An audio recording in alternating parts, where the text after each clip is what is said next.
Takže právě se nacházíme na základní škole. Míříme ze školní, co to je? Ze školní jídelny. A míříme do školního kostela. Tady vidíte už pochodujícího pana faráře. Dobrý den. Dobrou chuť. A teď kolem nás právě prošla jedna z uklízeček na gymnáziu. Tady vidíte už pochodujícího faráře.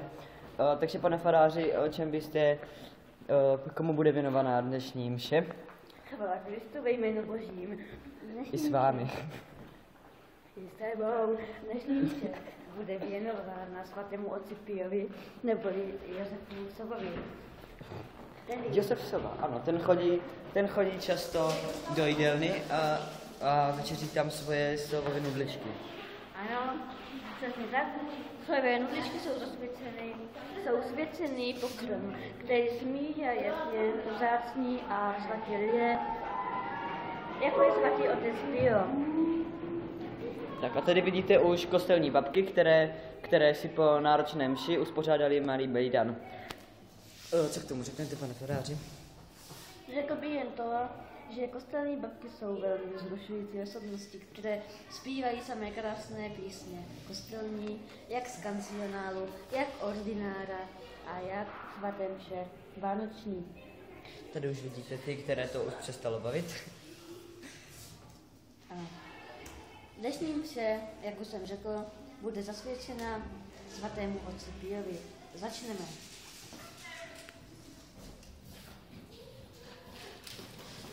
Slyšeli jsme slovo Boží, chvála tobě, Kriste. Pokračujeme ve mši svaté. Začali jsme velmi krásnou větou, která vlastně by měla odskvrnit všechny zlé duchy v tomto prostředí. Nejdete vidět svatý otče. Musím si zapnout svou svatořáž. Takže Svatořáž. Moment, už to je hotovo. Ano, už vás vidíme. Má svatořáž je velmi jasná. Svatořáž. Tento banán je posvěcený mu. Paní Boženková. Jo, Boženková. Paní Boženková. Takže zemřela naše dlouholetá kostelní babka paní Boženková Ludmila, která bude mít pohřeb dne 15.2.2000. Určitě si vybavujete, jak krásně umí zpívat.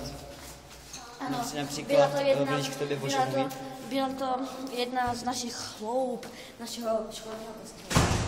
Bohužel uspořádáme i teda pohřeb, krásný pohřeb s dubovou rakví, se zlatým osázením kolem rakve a se zlatými klíčky na zavírání rakve. Nyní se nacházíme u oltáře svatého oltáře. Oltáře svatého oltáře. Jak se z toho vychcel. Tady vidíte kostelní babku, která se na to nasrala. Vidím je. Moje varhany!